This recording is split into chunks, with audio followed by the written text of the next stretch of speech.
당분간은 글로벌 에너지, 원자재 공급망의 어려움 그리고 고유가가 계속될 것입니다. 이를 상수로 두고 현재의 비상 대응 체제를 더욱 확고하게 다져나가야겠습니다. 전쟁 추경이 확정이 됐는데 발빠른 민생 현장 투입이 시급하겠습니다. 오는 27일부터 고유가 피해 지원금이 지급되기 시작합니다. 지난해의 민생회복 소비 쿠폰 지급 당시에 일부 지자체에서 일부 지방정부에서 발생했던 비인권적인 행태가 혹여라도 반복되지 않게 각별하게 유념해 주면 좋겠습니다. 국민의 교통비 부담을 덜고 대중교통 이용을 보다 확대하기 위해서 모두의 카드에 대한 인센티브 강화 방안도 신속하게 시행해 주시기 바랍니다.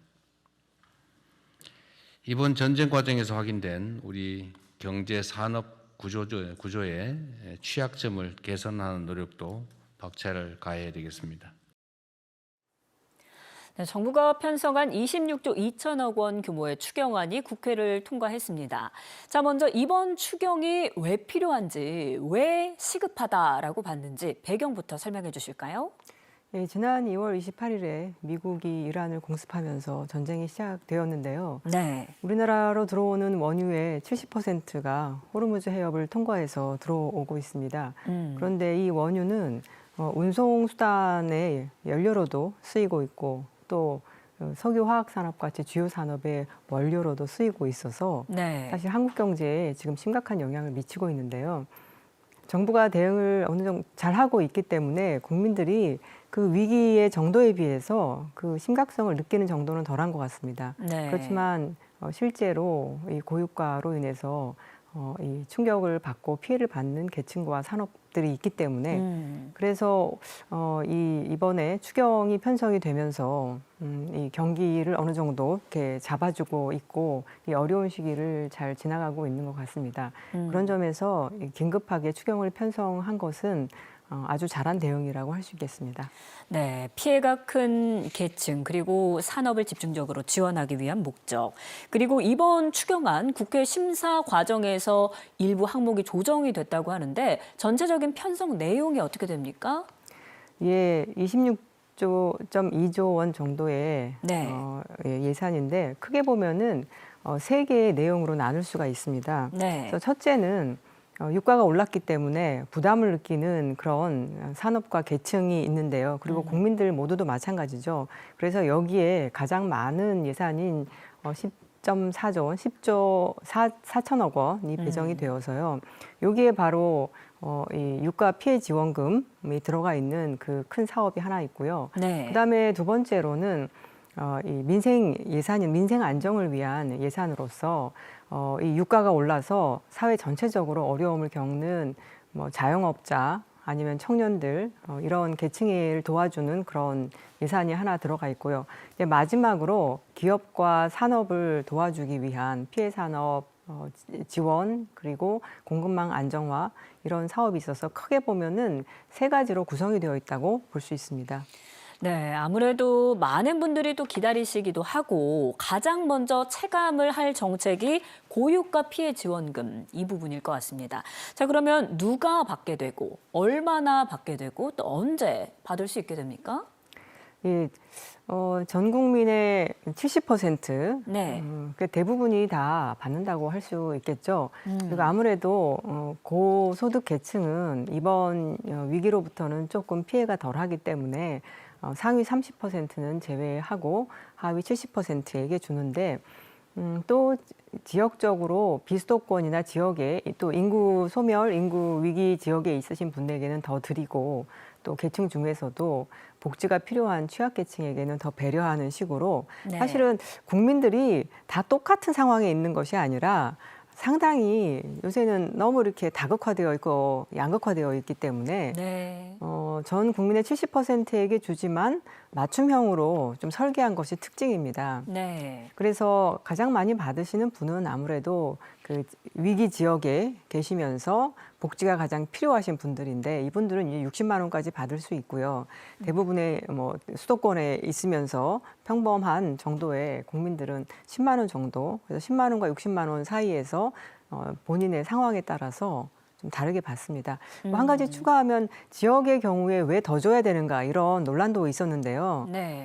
이 지역의 경우에는 대중교통을 타기가 좀 어렵거든요. 대중교통이 수도권보다 덜 발전해 있기 때문에 네. 그렇기 때문에 유가 상승으로 인한 이 교통비 상승 이런 것들은 비수도권에서 좀 더 크다라고 할 수 있어서 그런 배려가 있지 않았나 싶습니다.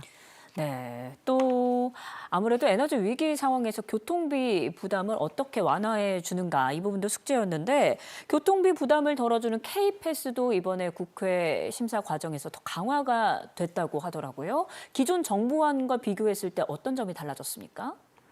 이미 그 국민들이 K패스를 쓰고 있는데 이게 예. 두 가지로 정액형과 그다음에 환급에 타는 거에 따라서 그 비율로 환급해주는 그 두 네. 가지 유형이 있었는데요.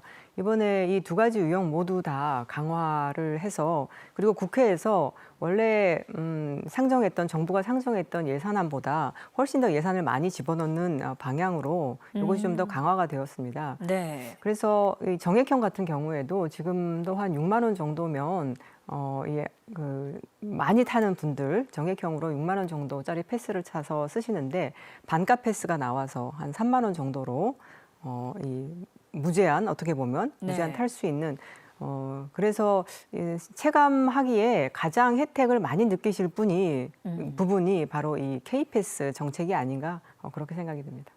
네, 그렇군요. 교통비 부담이 한결 덜어질 것 같은데 정부는 특히 에너지 취약계층 그리고 저소득층 보호를 강조하지 않았습니까? 이들을 위한 대책에는 어떤 게 있을까요? 에너지 취약계층이라고 한다면 또 이런 분들이 있습니다. 도시에 사시는 분들은 아직까지 전기요금이나 아니면 가스요금에 반영이 안 되어 있기 때문에 조금 체감하지 못하실 수 있지만 농어촌이나 도서 지역에 사시는 분들은 LPG나 등유를 쓰시는 분들도 계시거든요. 네. 이런 것들은 곧장 가격에 반영이 되어서 벌써부터 그 어려움을 느끼시는 분들이 계세요. 그런 분들을 우리가 에너지 취약계층이라고 부르는데 그분들에게 조금 더 보조금을 주는 것이 있고요. 그것 말고 전체적으로 보면은 경제가 어려워지면 위기 때문에 아무래도 이 저소득 계층, 취약계층의 삶이 어려울 수밖에 없어서 네. 긴급복지도 이번에 강화했습니다. 예를 들어서 지금의 복지는 국가에 등록하고 어떤 절차를 거쳐서 혜택을 받기까지 상당히 많은 시간도 걸리고 하거든요. 그러다 보니까 갑자기 일자리가 끊겨서 네. 뭐 갑자기 먹을 것도 없어지는 그런 분들도 있을 수가 있습니다. 네. 그래서 그런 분들을 위해서 모두 드림센터라고 하는 푸드뱅크 같은 그런 센터가 있거든요. 네. 그래서 그런 긴급복지 사업에 대한 예산도 늘려서 갑작스럽게 경기가 어려워져서 당장 오늘 내일의 생계까지 걱정해야 될 그런 분들, 네. 그런 사각지대에 있는 분들까지 이렇게 보호할 수 있는 그런 예산도 이번에 넣었습니다. 그렇군요. 또 유가, 원자재가 상승한다면 농어민들에게도 부담이 클 것 같습니다. 이번에 농림 지원도 더 보강이 됐다고 하는데 어떻게 지원이 확대됩니까? 예, 맞습니다. 그 농민들 중에 하우스를 만들어서 거기에서 이제 신선 채소를 재배하시는 분들이 있는데 네. 하우스를 운영할 때 다 그게 이제 기름이 들어가는 석유가 들어가는 일이거든요. 네. 그래서 석유 가격이 오르면 다 영향을 받고 또 이분들이 농기계를 많이 사용하시는데 농기계도 마찬가지로 이 석유로 돌아가는 것이기 때문에 그래서 정부가 이번에 이 농민, 어민들도 그 배를 이렇게 운행시키려면 또 기름이 들어가는 것이고 그래서 농민, 어민, 그다음에 그 산림에서 일하시는 임업자 분들에게도 이 유가 보조금을 주는 그런 예산을 배정했습니다. 네. 또 소비가 위축되면서 어려움을 겪는 건 또 소상공인도 빼놓을 수 없습니다. 소상공인을 지원하는 것도 이번 추경의 큰 축인데요. 이분들에 대한 지원책은 어떤 것들이 있나요? 예.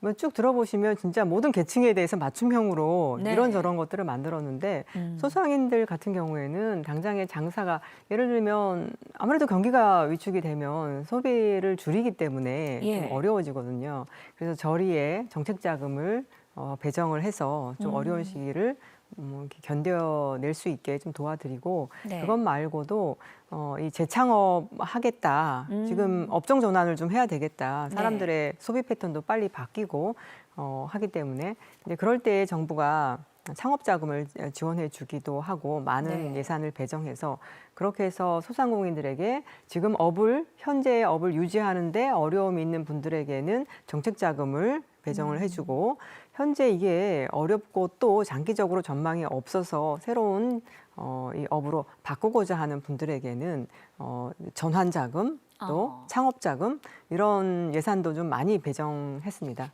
네, 소상공인들 그리고 창업자분들께 좀 숨통이 트일 것 같다 하는 생각이 듭니다. 뿐만 아니라 수출 기업들도 걱정입니다. 중동 상황이 장기화되면서 피해가 클 것 같은데 정부가 별도 지원책을 마련했다고요? 예, 수출 기업들이 또 피해를 받는 대표적인 기업들인데요. 뭐 네. 자영업자들도 그렇지만 그래서 정부로서는 대체 수출국을 찾을 수 있도록 그 도와주는 지원 정책을 많이 포함을 했습니다. 네. 그래서 예를 들어 그동안 나는 이쪽 중동 국가들하고 주로 수출입을 했다. 그러면 이제 이번에 이것이 막히면 그럼 기업을 유지하기가 어렵잖아요. 그럴 때 다른 동남아나 아니면 다른 국가들로의 수출을 새로 뚫어볼 수 있도록 정부가 마케팅이라던가 뭐 컨설팅이라던가 이제 이런 것들을 도와주는 그런 프로그램들을 좀 거기 예산을 배정해서 좀 많이 늘렸다라고 볼 수 있고 특히 대기업은 아무래도 스스로 이 어려움을 헤쳐나갈 수 있는 능력이 있기 때문에 네. 좀 덜한데 중소기업이나 중견기업들이 어렵거든요. 그래서 특히 중소기업이나 중견기업들을 위한 그런 수출 지원 예산을 또 많이 배정했습니다. 네, 아무래도 기업이 어려워지면 또 어려워지는 게 취업 시장 아니겠습니까? 이 고용 시장도 어려워질 수밖에 없는데 그래서 청년 구직자 그리고 또 이른바 쉬었음 청년이라고 하죠. 요즘 정말 많이 늘었다고 합니다. 또 고용 위기 업종 종사자들을 위한 지원도 마련됐다고요? 예. 최근에 고용 동향을 보면 특히 이제 제조업에서 네. 고용이 많이 줄었고 인구 연령대로 보면 청년 계층에서 고용률이 많이 줄었거든요. 네. 그렇기 때문에 뭐 정부의 대응으로 그래도 이 위기가 잘 지나가고 있지만 특히 청년 계층이 어렵다라고 하는 것은 사실이어서 이번에 나온 예산 중에도 많은 예산이 여기에 배정이 되었어요. 하나는 정부 기관들이 이 일자리를 직접 만들어내는 사업도 들어 있습니다. 네. 예를 들어서 뭐 고용노동부나 아니면 뭐 이런 부처에서 직접 청년들을 고용해서 일 경험도 시키고 그리고 이 커리어도 좀 만들어주는 그런 것들도 있고요. 그다음에 또 하나는 지금 AI 때문에 단지 이번에 호르무즈 해협이 막힌 것 때문도 있지만 AI 전환이 빨라지고 있기 때문에 네. 이 청년들을 첨단 기술을 특히 이제 디지털 기술을 익힐 수 있도록 국가가 예산을 들여서 취업 역량을 쌓기 위한 그런 프로그램도 있고요. 네. 그다음에 이번에 들어간 것 중에 대표적으로 보면은 K 뉴딜 아카데미라고 있어서 네. 대기업이 주도해서 직접 청년들에게 입사 훈련을 시킨다던가 적응 훈련을 시킨다던가 이런 것들이 들어 있고요. 뭐 또 하나 말씀드린다면 최근 청년들이 또 가장 많이 가고 싶어 하고 또 한국이 경쟁력이 있는 분야가 컨텐츠 분야거든요. 네. 그래서 컨텐츠 산업 쪽으로 이 컨텐츠 산업을 육성할 수 있는 예산을 또 배정을 했거든요. 네. 그래서 이 산업 쪽으로 보면 컨텐츠 산업 그리고 청년의 직업 훈련 이런 것도 있고 아까 말씀드린 창업 활성화 사실 청년들도 이제 직장에만 들어간다고만 생각할 것이 아니라 지금은 직접 창업에 조금 적극적으로 나설 수도 있잖아요. 그렇죠. 그래서 이제 쫙 깔린 그런 프로그램을 이것저것 다 쓸 수가 있는데 이제 그걸 위해서 이 디지털 기술이라던가 어. 이런 것들을 사실 이제 종합적으로 이번에 추경에 이 청년을 위한 정책이 좀 들어갔다고 그렇게 봐야 할 것 같습니다. 네, 일자리의 양적인 측면뿐만 아니라 질적인 측면으로도 고용시장에 많은 도움이 됐으면 좋겠습니다. 또 정부는 이번 위기를 기회로 삼아서 구조적인 변화도 추진하기로 했습니다. 재생에너지 그리고 신산업 전환이 그 부분인데요. 어떤 내용인지 설명해 주시죠. 예, 저는 이 부분이 상당히 중요하다고 생각이 드는데요. 이번에 이제 밝혀진 저희가 알게 된 거는 우리가 원유에 너무 많이 의존하고 있다라는 것을 알게 되었고 네. 그동안은 재생에너지로의 전환이 다른 선진국들보다 한참 늦었지만 그게 뭐 큰 문제일까? 이런 인식이 있었다라고 하면 이번에야말로 빨리 에너지 전환을 이루어서 우리가 좀 독립적인 그런 에너지 체계를 만들어야 되겠다는 생각이 든 것 같고요. 네. 그것을 위해서는 여기 이제 재생에너지 활성화를 위한 그런 프로그램들을 넣어서 뭐 태양광 설치 가구에 보조금을 준다거나 햇빛 소득 가구에 지원을 해서 적극적으로 지역에서 재생에너지를 유치하려고 하는 그런 노력들을 펼칠 수 있게 인센티브를 준다거나 그런 것들이 많이 들어가 있고 전력망 보강 당연히 이제 이런 것들도 들어가 있습니다.